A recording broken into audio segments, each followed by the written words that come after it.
Welcome back to the Spoonie Stitcher channel. I'm Shannon the Spoonie Stitcher, you're inside the Stitchery, and I'm so happy you're here today. If you're new, hi, I'm Shannon. I'm the Spoonie Stitcher. A Spoonie is somebody who has a chronic condition, and a Stitcher is somebody who makes art with textiles. This channel is all about creativity. Anything that makes your creative juices flowing, that's what we try to do on this channel. So if that sounds like something that sounds fun to you, maybe hit the subscribe button. I'll wait. Thank you so much. Maybe hit like button while you're down there as well. That tells the algorithm you want more stuff like this. Today, I don't know what we're gonna do, but stay tuned and we'll have fun together. Hello, welcome to Film to Fiber. If you're new here, Film to Fiber is a collaboration I do with my friend Teresa at Critters Crochet. Link her channel down below. She's awesome, in case you didn't know. Film to Fiber, simply put, is about movies and crochet. Well, the fiber arts. What we do is we pick a theme. Sometimes we're very specific about a movie, sometimes it's like a genre, sometimes it's a specific actor or actress. It can be anything we want. And then we crochet, needle felt, knit, whatever, something inspired by what we watched, basically. And we do not tell each other what we're making. That's the hardest part because we tell each other like everything when it comes to crochet and stuff.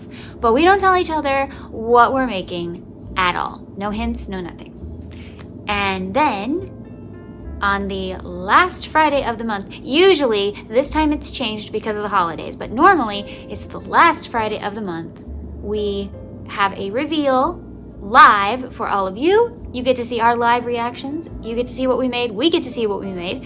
And it's a lot of fun. That's basically it. That's Film to Fiber. We've been doing this a while. Every year is different. This year we went seasonal. So we did 4 of these Film to Fiber collaborations. And we did spring, summer, fall, and now we're in winter. And I got to pick 2, and she got to pick 2. So we did Jane Austen adaptations. Yeah, all the adaptations. We could pick anyone we wanted. The 60s beach movies, you know, Annette Funicello and Frankie Avalon, those silly movies. Yeah. We just did Arsenic and Old Lace. Yep, we got specific on that one. That was Teresa's pick, and I got to pick one for winter. So she picked fall, I picked winter. So this year we decided to do them with the seasons. We went seasonal. Next year is probably gonna be a little different. It's exciting.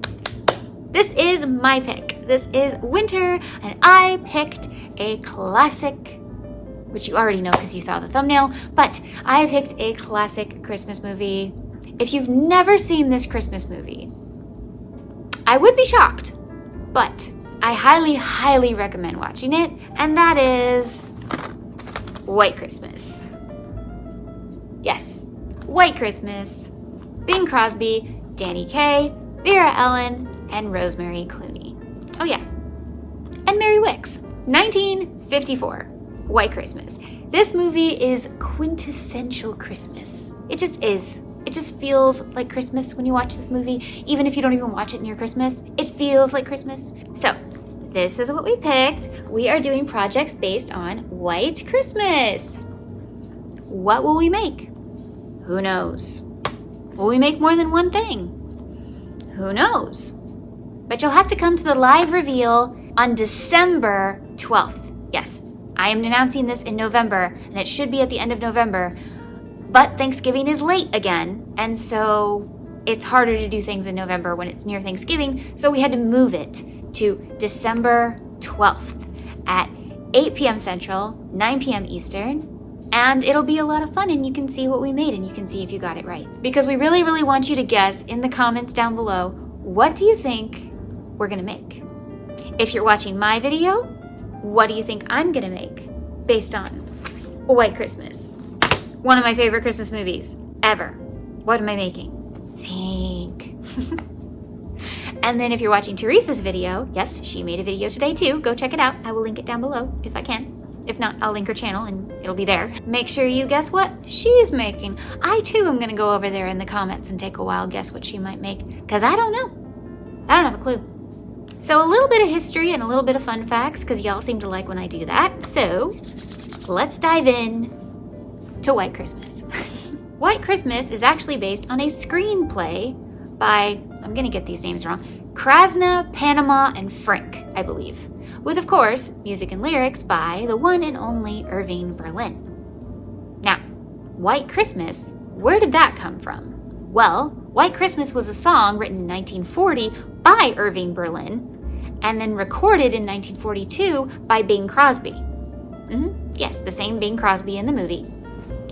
But do you know the first movie White Christmas was actually in? Holiday Inn, 1943. Yes, it was in 1943. It was in the movie Holiday Inn, and it won an Oscar for Best Song. Not only that, but Bing Crosby, specifically his version of White Christmas, is the best-selling single of all time.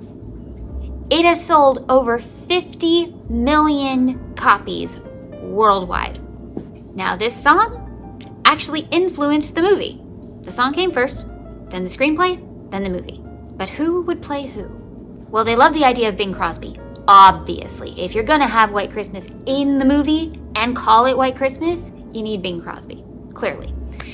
So he was gonna be a lead, but who would be his right-hand man? Well, it was supposed to be Fred Astaire, but Fred Astaire couldn't do it, and they wrote the part specifically for Fred Astaire.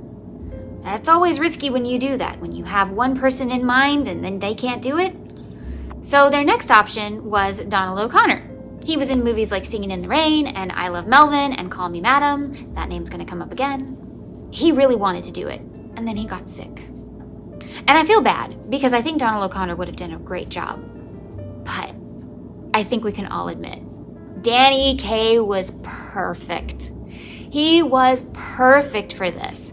Also, if we didn't have Danny Kaye, who else can sing The Best Things Happen While You're Dancing? No one. No one should.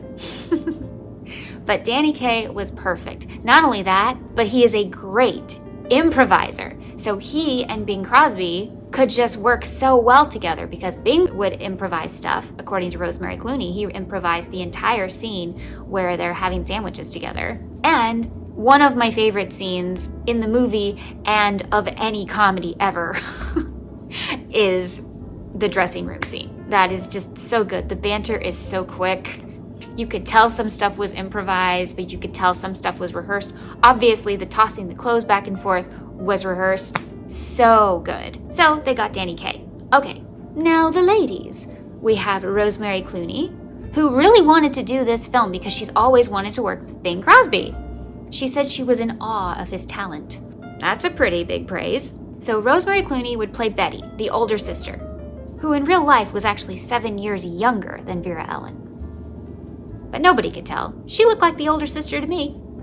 And then to play Judy Haynes, they got Vera Ellen. Apparently Vera Ellen was too short, so they had to change her high heels to add some lifts to her. Okay, I couldn't tell, could you? Who knew? But yeah, apparently they didn't like her height. You may already know this fact that Vera Ellen suffered from anorexia, and so that's why she was always wearing the high collars, so you couldn't see what it was doing to her neck. But it just so happened that she looks great in high collars, so there you go. Edith Head was the costume designer.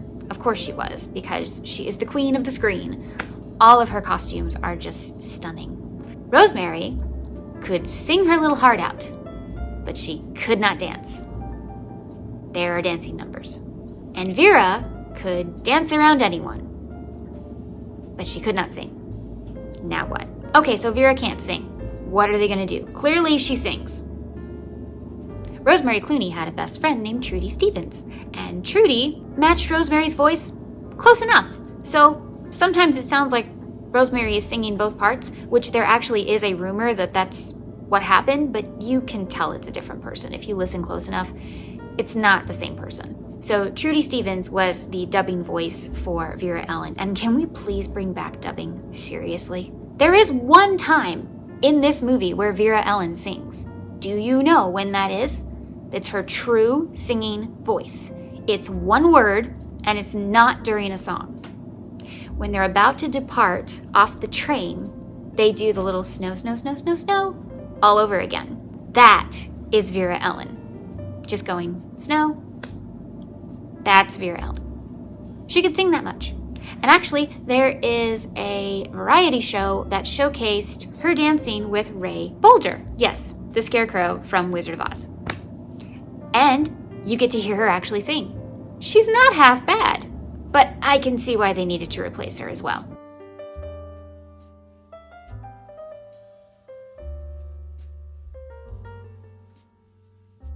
Ah, but how do you dub feet? Well, Bob Fosse, the genius that he is, choreographs it in such a way you can't tell Rosemary can't dance. Bravo. And while we're on the subject of Bob Fosse, he is the uncredited choreographer for the whole movie. Yes, the Bob Fosse, master choreographer, has 0 credit. If it wasn't because of interviews, we would never know he had any part of this movie. That is such a crime. See? They don't even list a choreographer. Because it's him. Yeah, this still makes me mad. Now, I bet people know the song Snow. That's where they're in the club car and they're all singing about snow. Fun fact, that song actually had nothing to do with snow when they first wrote it. It was called Free, had nothing to do with snow, and it was for a completely different movie. I mentioned it already. Call Me Madam, with Ethel Merman, Vera Ellen, George Sanders, and Donald O'Connor. But they changed the lyrics and thought it worked better for White Christmas. They were right. But wouldn't that have been interesting in Call Me Madam? We might have lost one of my favorite songs from Call Me Madam if that happened. That would be sad. You want me to talk about that movie on the channel? Let me know. It's good. So that's it for Film to Fiber. Make sure you tune in December 12th at 8 p.m. Central, 9 p.m. Eastern to see what we made based on White Christmas. And don't forget to guess down below. Thank you so much for being here today. I really appreciate it. Hey, remember, life happens, yarn helps, and spoonies can stitch it up too. Bye.